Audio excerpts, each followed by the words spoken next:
Ne force rien, laisse tout être.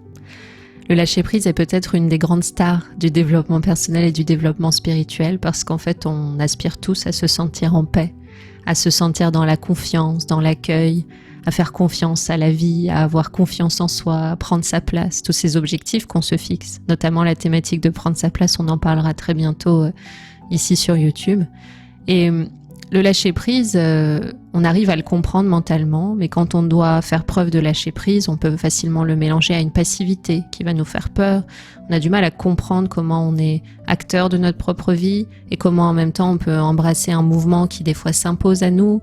Et parfois on ajoute à ça la notion de karma, de destin. Donc on peut se retrouver un peu perdu pour trouver une cohérence globale au positionnement qu'au final on doit prendre vis-à-vis des choses.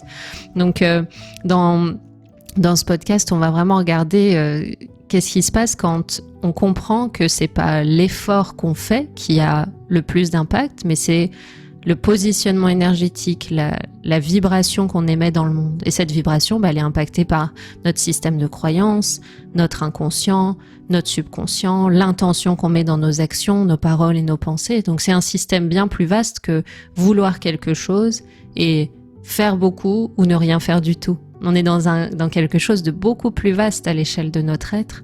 Et donc, aujourd'hui, cette notion de lâcher prise, elle va nous permettre de trouver peut-être un nouveau positionnement parce que je sens qu'en ce moment, c'est vraiment dans l'air du temps de laisser partir des schémas comme ça qui nous accrochaient à l'intérieur. En fait, tous les schémas émotionnels, tous les systèmes de croyances, toutes les habitudes, même inconscientes, qui pouvaient nous pousser à être dans une forme de tension avec la vie, dans une posture de ne rien lâcher, d'être en résistance, de vouloir que les choses soient comme ci et comme ça, d'avoir du mal à accepter les cycles et parfois les pauses qui sont aussi constructives que les mouvements. Donc, c'est tout ça qu'on va voir ensemble dans cet épisode.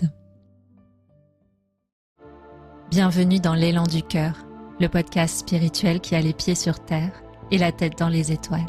À chaque épisode, je t'aide à trouver le chemin d'une vie alignée et d'une spiritualité épanouie. Je sais qu'à une époque lointaine, j'ai énormément fonctionné dans l'effort qui paye, le mode survie, on lâche rien, on est ultra autonome, ultra indépendante, on décide tout, on contrôle tout. Et il y a un moment où on voit bien que, à part de l'épuisement et un sentiment de manque de plein, un sentiment qui manque toujours quelque chose, qui est toujours à atteindre, on trouve pas grand chose. Et donc c'était une expérience intéressante parce qu'elle m'a ramené à l'essentiel que j'avais oublié d'apprécier et de ressentir et d'être totalement disponible à ce qui était déjà présent, à ce qui avait déjà été accompli, à des besoins personnels.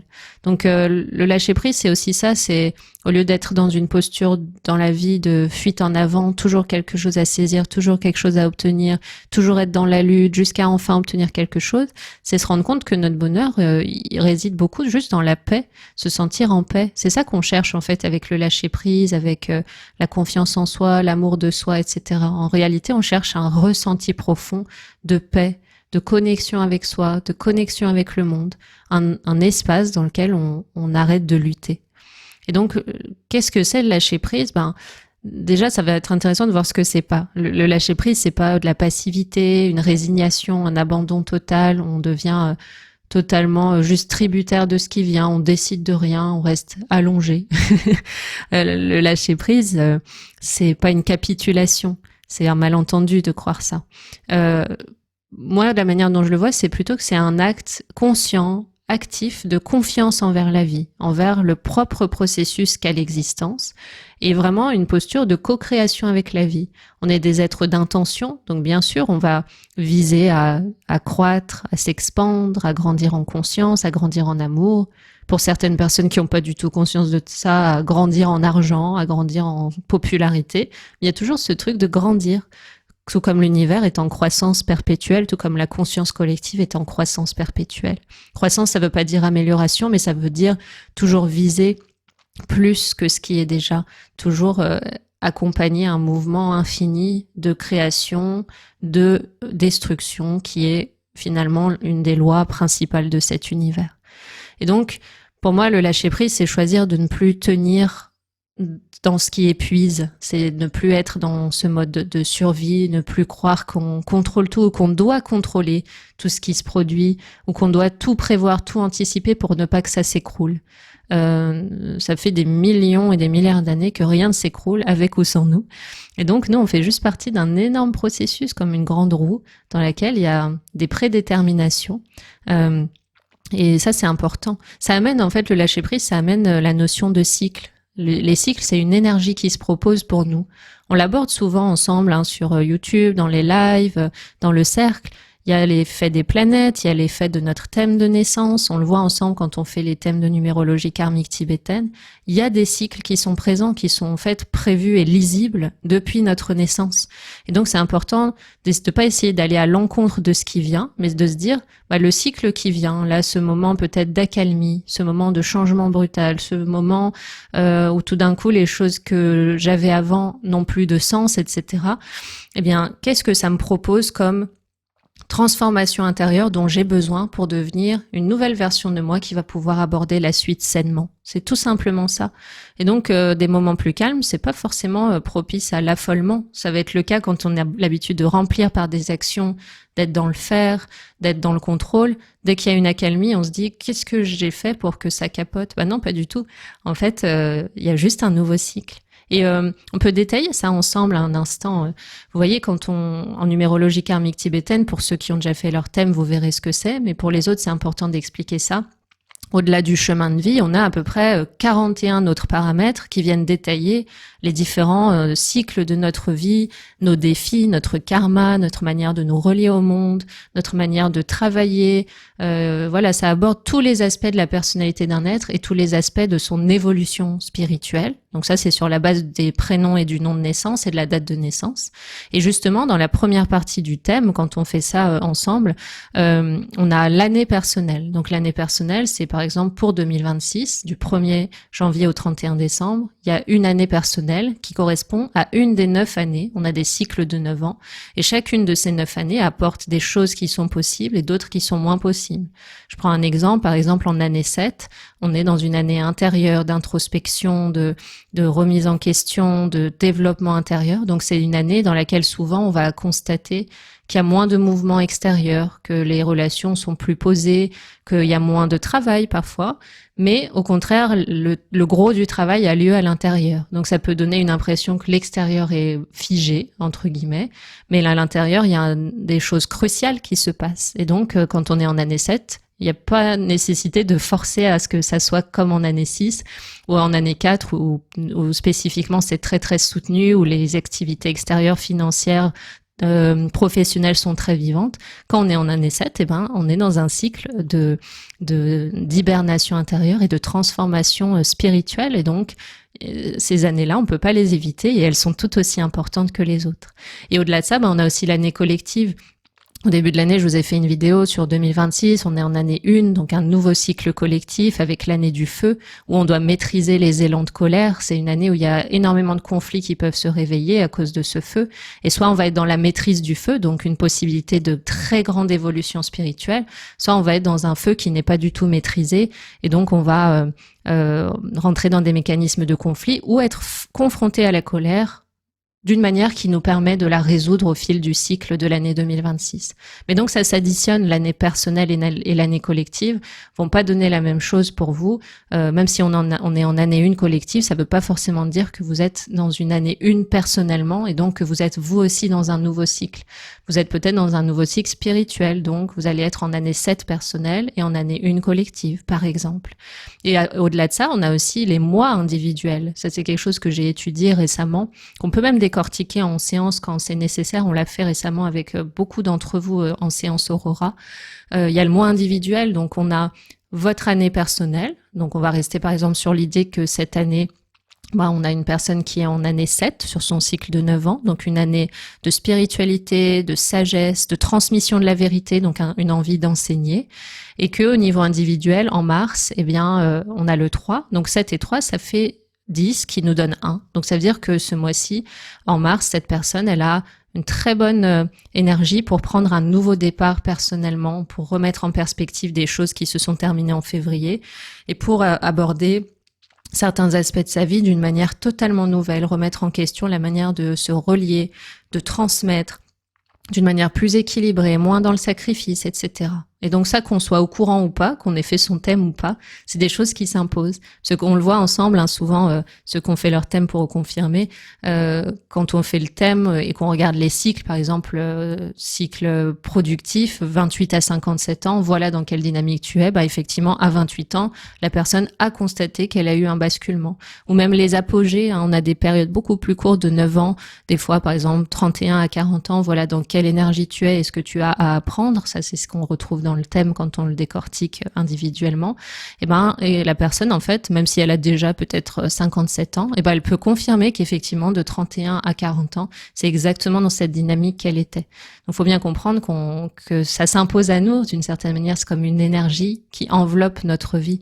Et donc, ces cycles, au lieu d'aller à l'encontre de ce qu'ils proposent, même si ça nous sort de notre zone de confort, c'est important de les voir comme des alignements qui arrivent au bon moment. Et lâcher prise, c'est se dire, c'est pas une anomalie, c'est quelque chose de normal sur mon chemin, et je vais pouvoir découvrir ce que ça m'apporte, je vais pouvoir découvrir ce que je peux en apprendre ou en découvrir, et ce que je peux surtout devenir à travers ce moment qui m'est proposé. Donc c'est pas du renoncement, c'est un temps où on s'aligne avec l'évidence que là, le moment n'est pas à l'agitation, le moment n'est pas à la concrétisation. Certains projets peut-être stagnent, alors c'est d'accord d'attendre un autre moment, ou finalement de se dire que si la porte est fermée, c'est peut-être que c'est pas sur notre chemin, ou que c'est pas forcément fait avec la bonne intention. Donc il y a plein de choses à voir dans ces moments où le timing n'est pas celui qu'on avait prévu. Et donc il y a toujours, je sais pas si vous avez sûrement dû entendre ça, mais on dit souvent que les choses arrivent quand on lâche totalement prise, ou quand on les trouve plus tout aussi importantes ou vitales qu'avant. Et voilà, il y a ça. Pourquoi en fait certaines choses arrivent quand on arrête de les forcer? C'est parce que quand on arrête de forcer, on arrête d'être dans la peur, on arrête de dépendre émotionnellement de quelque chose de mouvant, d'extérieur et d'hypothétique. Et donc il y a quelque chose qui se relâche dans le cœur. C'est comme si on avait les mains et le cœur plus ouverts. Hein, c'est l'image qu'on utilise parfois, par exemple dans la méditation de l'abondance qu'il y a sur YouTube, sur ma chaîne. On a cette idée-là, on ouvre le cœur et les mains. Et ce qui doit venir vient aussi en fonction de nos prédispositions karmiques. Et donc, c'est ça, c'est quand on arrête de forcer une porte, elle peut s'ouvrir de manière plus douce. C'est au moment le plus adapté sur notre chemin de vie, et au moment où intérieurement et émotionnellement, on est le mieux câblé pour le vivre correctement. Donc, c'est vraiment regarder ça. Chacun et chacune aussi a des signes quand ces moments de rééquilibrage arrivent dans le quotidien. Peut-être une fatigue. Il y a des personnes qui, comme elles ont du mal à se reposer, ça va passer par des petites maladies ou des petites pathologies, parce que le corps a enregistré qu'il y a que quand il y a ces petites pathologies que la personne se repose. Ça peut être aussi une envie de retrait, une impression de perte de sens, une sensibilité accrue. On se connaît au fil du temps, donc vous devez sûrement connaître les petits signes qui montrent que vous rentrez dans un cycle plus intérieur qu'extérieur. Et c'est intéressant de le repérer et de voir que c'est une normalité. Comme l'hiver permet à la nature de retrouver des forces, c'est un peu pareil avec nous intérieurement. Donc c'est ça aussi, de sortir du faire et revenir à l'être. Ça permet de nourrir à nouveau l'être qu'on est, de se mettre à jour, de voir où on en est, et de repartir dans l'action pure d'une manière totalement consciente et intentionnelle. Et c'est important aussi petit à petit de rentrer encore plus dans quelque chose de moins dualiste, que le faire et l'être cohabitent tout le temps petit à petit. C'est-à-dire de faire les choses toujours de manière intentionnelle, de savoir ce qu'il y a au fond de nous, d'être attentif à ses intentions, etc. Donc ces moments de rééquilibrage sont aussi constructifs que les moments de mouvement. C'est vraiment des moments où on se réhabilite dans le repos, le vide, faire face à soi-même, faire face aussi aux émotions qu'on n'a pas pris le temps de prendre en charge. C'est aussi des moments souvent où on revient au corps. Et quand on revient au corps, on est rappelé à notre féminin. Et quand on est rappelé à notre féminin, c'est un retour bien sûr à la spontanéité, à la spiritualité, à vivre les choses de manière totalement ouverte, et aussi à lâcher finalement parfois la productivité, la quête à tout prix d'accomplissement, pour vivre d'une manière plus instinctive, pour se redonner de l'espace pour faire des choses qui n'ont pas de but particulier, qui n'ont pas besoin d'être productives, utiles ou réussies, juste vivre et être, simplement l'envie d'être là et de profiter du fait d'être vivant ici et maintenant, d'une certaine manière. Donc, c'est un état de réceptivité. Et quand on est dans cet état de réceptivité, on est plus ancré, on est plus en connexion avec le corps. Et parfois, on peut être surprise et surpris parce que ça peut parfois réveiller à la fois une envie très forte de perpétuer cet état de présence, mais aussi des mémoires du corps qui étaient endormies, notamment les mémoires ancestrales des femmes et parfois des dynamiques émotionnelles qui avaient été laissées de côté justement par cette déconnexion du corps. Donc faut pas s'étonner des fois si on a l'impression de cohabiter entre deux états totalement opposés. Il y a une part de moi qui se sent totalement en paix, mais en même temps j'ai l'impression que plus je reviens au corps et dans le présent, plus j'ai certaines émotions et ressentis qui remontent sans pouvoir y donner du sens. C'est là que ça va être important de travailler en mémoire cellulaire, en reprogrammation du subconscient, en constellation familiale ou des choses comme ça pour que le corps et l'instant présent et l'émotionnel soient bien clairs, bien posés pour qu'on puisse demeurer dans cet état plus féminin, plus spontané, de manière sereine. Donc c'est très important de voir ça. Et en fait, ce féminin, il va vous encourager à accueillir les choses plutôt qu'à les saisir, les attraper, vouloir vous les approprier. C'est vraiment une spontanéité qui n'est pas impulsive, c'est juste écouter ce qui vient, ce qui est vivant à l'intérieur de soi, écouter les évidences, laisser partir sans problème ce qui n'a pas forcément de sens ou des manières de faire qui n'étaient pas alignées. C'est vraiment un peu une lucidité, regarder de manière un peu spectatrice au début ce qui nous traverse, les différents aspects de la vie. Qu'est-ce que je fais par peur? Qu'est-ce que je fais par amour? Est-ce que j'ai envie de perpétuer les choses que je fais par peur, etc. C'est vraiment se poser des questions toutes simples parfois, même les écrire. C'est ce qu'on fait dans le cercle avec beaucoup d'entre vous. Il y a ces exercices-là lors de la 2e semaine. C'est beaucoup autour de l'écriture ou des fois des rituels avec du sel ou des rituels de prise de conscience de voilà, j'ai vécu ça certes, mais comment ça m'a structuré et conditionné et quels sont les conditionnements que je laisse passer. On utilise les éléments, notamment le feu, etc. Donc, c'est des moments de profonde conscientisation et il n'y a pas de changement extérieur durable sans un changement intérieur profond. Donc, ces moments-là où on a l'impression d'un vide abyssal, en fait, dans ce vide, il y a énormément à trouver si on n'a pas peur de soi-même. Donc, ça peut être un processus très doux et très beau, pas forcément particulièrement souffrant d'ailleurs, si on a déjà un cœur ouvert et quand même une certaine présence de l'amour pour soi-même. Donc, quand on lâche ce contrôle, quand on lâche prise, on revient aussi à une intelligence plus ancienne, plus profonde, comme un peu notre sagesse ancestrale, comme une part de nous qui sait. Prochainement, je vais partager soit sur le blog, soit en podcast, il faut que je vois pour l'instant, mais un partage assez complet sur le fait que le corps n'oublie rien, mais l'esprit sait tout. Le corps, lui, il va être figé dans des temporalités, des mémoires, vraiment dans la trame du temps. Alors que l'esprit, lui, il est au-delà du temps et de l'espace. Et il contient un savoir sur ce qu'on est profondément et sur les clés pour se libérer qui est très, très riche, bien plus riche que ce que notre mental ou nos méthodes déjà existantes pourraient trouver. Mais ça, on peut le trouver beaucoup plus facilement quand on a appris à vivre un peu dans le silence, dans l'immobilisme, dans une écoute profonde de soi, des signaux, de ce que notre conscience nous donne. Par exemple, quand on prend l'habitude de méditer, de moins remplir le vide, de savoir attendre sans se divertir, de laisser le cerveau, et pas que le cerveau, la conscience reposer dans le calme, le vide, l'espace, c'est-à-dire l'espace qui accueille les 4 autres éléments. On a l'espace, le feu, l'air, la terre et l'eau. Et l'espace, c'est cet élément qui accueille tout. Et donc de se refamiliariser en devenant nous aussi un espace qui accueille tout, qui observe, qui n'a pas peur quand il y a une émotion, une sensation qui se dit « Ok, c'est de l'information. Est-ce que je dois en comprendre quelque chose? Si c'est pas le cas, comment je l'accueille? Je le laisse traverser. » Voilà, c'est vraiment... pour moi, ça me donne l'image du lac sans mouvement.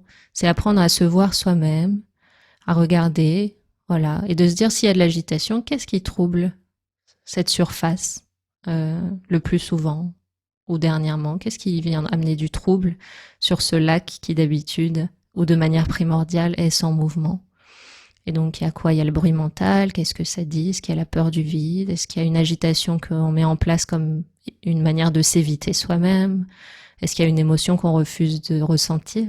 Ça, on l'a vu, dans le cercle, on a sur le 2e mois, la danse des émotions, où on ouvre la porte, on accueille toutes nos émotions, positives comme négatives, avec des gros guillemets bien sûr, et on identifie, ok, avec laquelle je suis la moins à l'aise ou le moins à l'aise de danser, d'interagir. Et on a tout un travail comme ça de plus maintenir à bout de bras la porte fermée à certaines émotions, mais de se dire non, en fait, elle a peut-être quelque chose à me transmettre. Et on a tout un processus où on laisse venir ce que cette émotion veut nous dire, peut-être parfois depuis des années. Donc si ça vous intéresse, n'hésitez pas à rejoindre le cercle. Comme j'ai beaucoup de questions là-dessus, vous pouvez vraiment le rejoindre quand vous voulez, le suivre à votre rythme. Il n'y a pas d'engagement, donc vous pouvez tester la méthode. Vous avez chaque mois un soin, un exercice, une méditation d'intégration. On a un live tout ensemble. Il y a plein de ressources complémentaires. Donc ça vous permet en complément des séances ou juste peut-être d'un processus thérapeutique que vous avez à côté, d'avoir un suivi semaine par semaine où vous avez l'impression d'avancer sur votre propre chemin, avec des exercices ludiques. Vous pouvez vous approprier, faire les exercices plusieurs fois, garder les méditations pour les faire quotidiennement. C'est le cas notamment de plusieurs personnes qui sont actuellement dans le cercle. Donc, n'hésitez pas à vous approprier cet espace. Il est de toute façon disponible et ouvert à tous ceux qui entrent en résonance avec lui. Et c'est hyper joyeux pour moi d'y partager plein de méthodes qui m'ont énormément aidé ces 15 dernières années et qui ont aussi aidé des milliers de gens dans le monde. Donc, c'est ouvert, voilà, c'est un cadeau, je sais pas, c'est trop joyeux de le faire. Donc, pour fermer cette parenthèse, en fait, voilà, il y a cette idée de l'axe en mouvement. Il y a un espace en moi qui est déjà immobile, déjà calme, déjà ouvert. Et puis, quand il y a de l'agitation, qu'est-ce que j'observe? En fait, qu'est-ce que la part de moi qui n'est pas dérangée, qui est déjà libre de tout ça, qui observe, qui passe de vie en vie, qui n'est pas identifiée au corps, aux émotions, aux pensées, elle observe ce qui se passe et qu'est-ce qui est observé?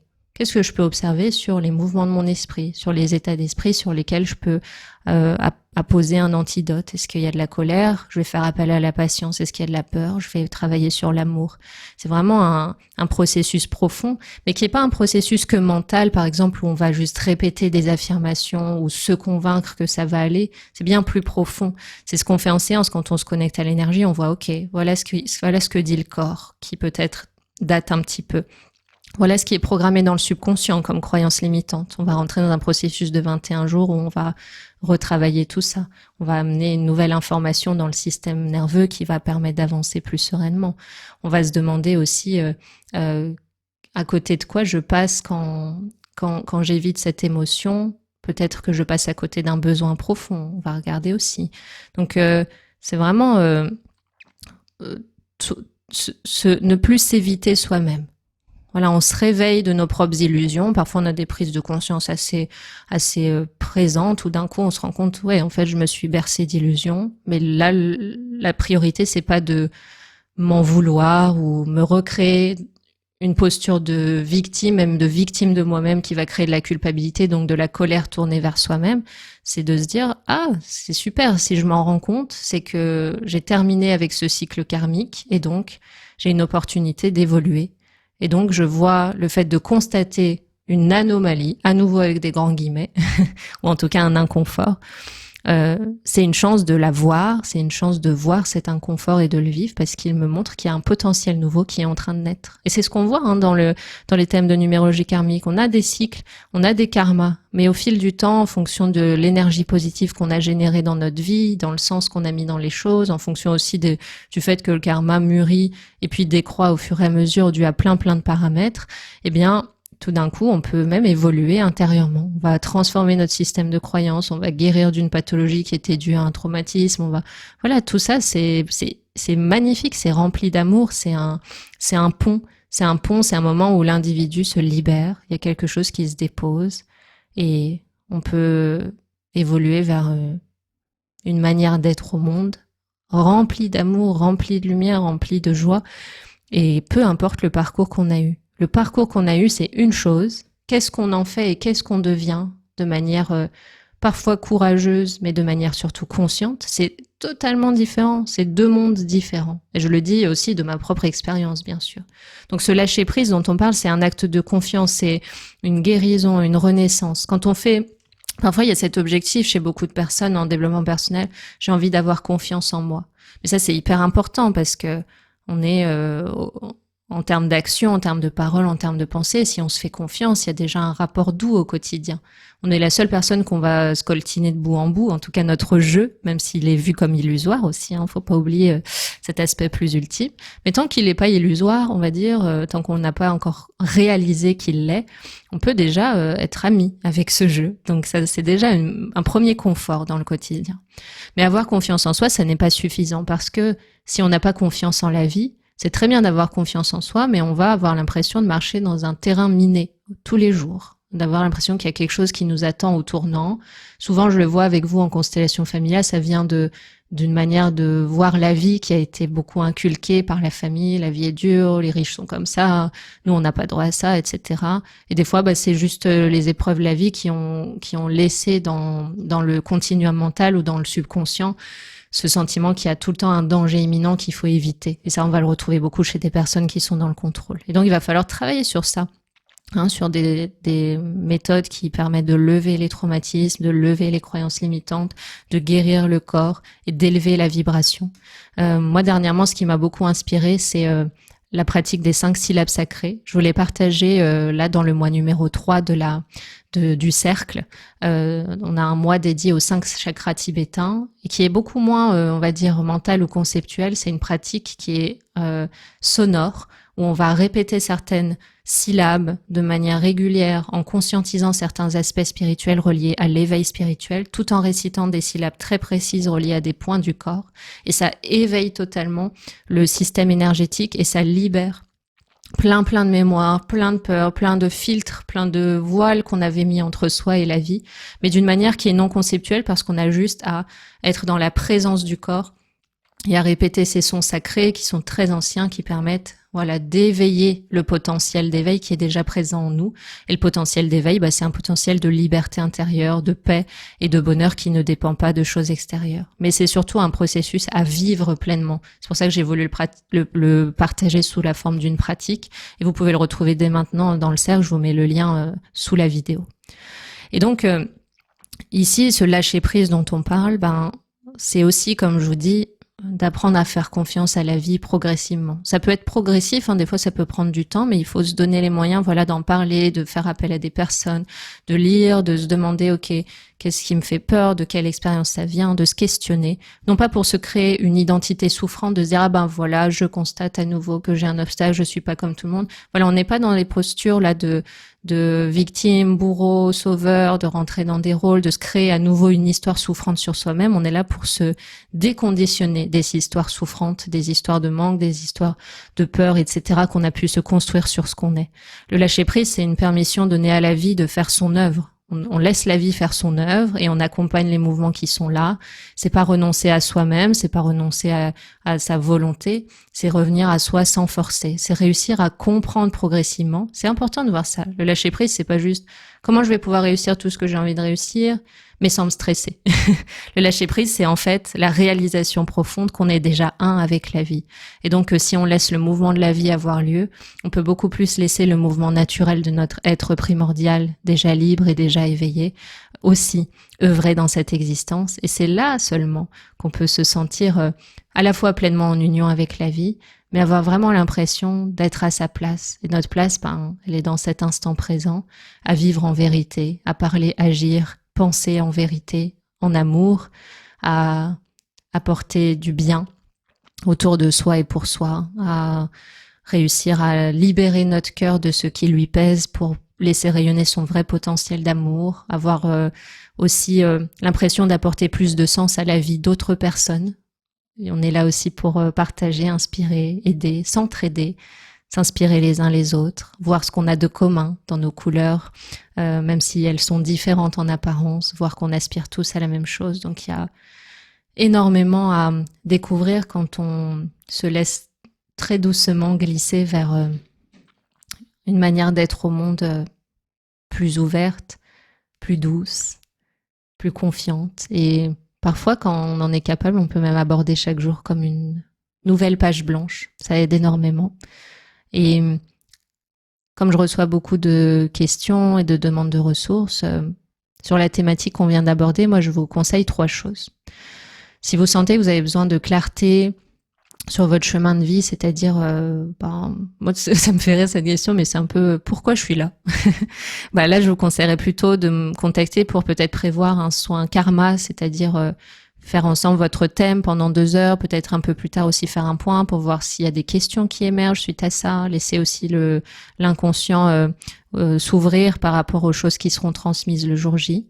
Je vous conseille aussi beaucoup, pourquoi pas de faire au moins le mois numéro 1 dans le cercle, qui est se libérer du passé, parce que parfois dans notre énergie, on a l'impression d'être sur un trampoline, qu'on veut s'élever, mais on se retrouve toujours tracté et ramené comme par un fil élastique vers des schémas émotionnels qui sont devenus des colocataires tellement ils sont habituels.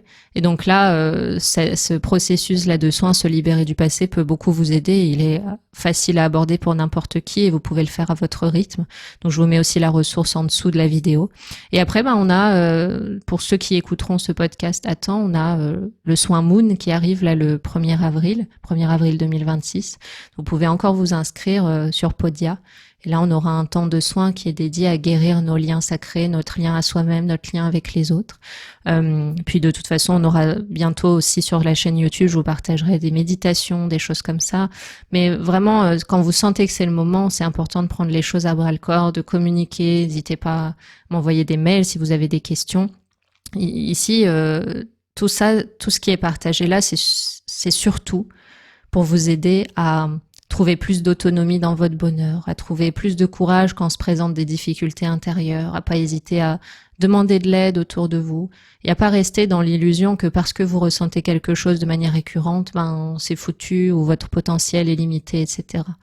C'est une énorme, c'est peut-être fort le mot que je donne, mais c'est vraiment ce que je ressens. Pour moi, c'est une énorme trahison vis-à-vis de soi-même que de se voir limité durablement, de se dire, de se dire, je suis réduit ou réduite à cette émotion, je suis réduit ou réduite à ce scénario que je me raconte, je suis réduit ou réduite à cette limite parce que j'ai vécu telle chose.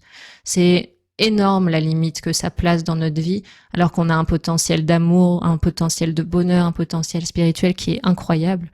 Moi, je sais que dans mon parcours, j'ai une vie qui ressemble à un film. Des fois, ça me fait sourire. Et en même temps, j'en fais pas une identité. C'est pas un truc que j'ai envie de scénariser ou de faire ou de partager de manière sensationnaliste. Moi, j'ai envie de partager aux gens quelque chose qui va les aider à être plus heureux, à être mieux avec leur entourage, à rendre leur entourage plus heureux aussi, à être eux-mêmes une source d'apaisement pour les autres. Je trouve qu'on est là pour ça. On n'est pas là pour finalement se raconter une histoire sur nous-mêmes dans laquelle on s'endort doucement et dans laquelle on est triste d'être ce qu'on est, de vivre où on vit. Je pense juste que là, même à l'instant où on se parle, on est juste ultra chanceux d'être vivant, d'avoir la faculté intellectuelle de comprendre ce que l'autre dit, d'avoir la capacité à lire un livre, à découvrir notre nature spirituelle. Enfin, je veux dire, c'est un privilège de naître en tant qu'humain et d'avoir une telle richesse de ressources, de personnes, une telle richesse humaine, une telle richesse même quand on regarde les paysages de notre planète.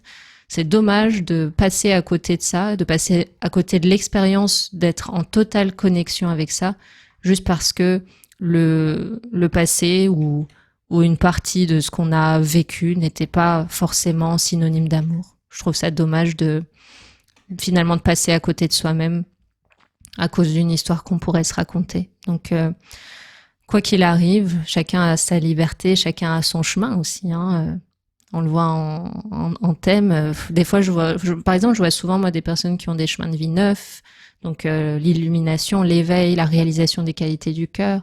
Je vois beaucoup aussi des chemins de vie 11, des capacités médiumniques, le chemin de vie 5 aussi, découvrir sa liberté, apprendre plein de choses, apprendre à accueillir le changement et tout ça.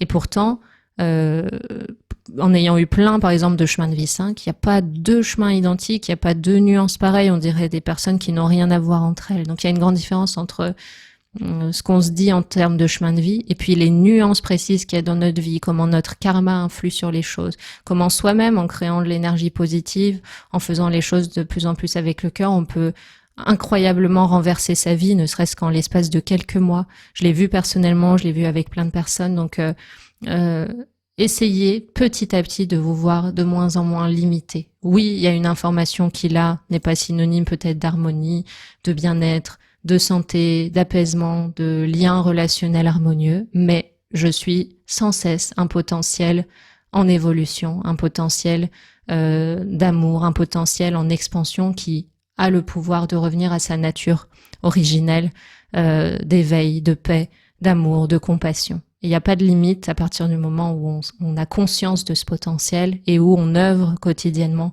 pour le nourrir. C'est aussi ça le sens, par exemple, d'une pratique spirituelle, une pratique quotidienne, une pratique méditative, par exemple. C'est pas des corvées pour se sentir bien, c'est vraiment un cheminement pour se transformer incroyablement et transformer notre vie. Ça, je vous en parlerai bientôt. Je vais poster sûrement à la fin de la semaine un podcast avec des prises de conscience qui m'ont énormément aidé. Voilà, dans le but que peut-être ça puisse semer une graine pour vous. En tout cas, j'étais heureuse d'être avec vous aujourd'hui de manière sonore et je vous retrouve très très bientôt pour plein d'autres petits partages et puis des moments de soins et de live ensemble. Prenez soin de vous et prenez soin de la vie autour.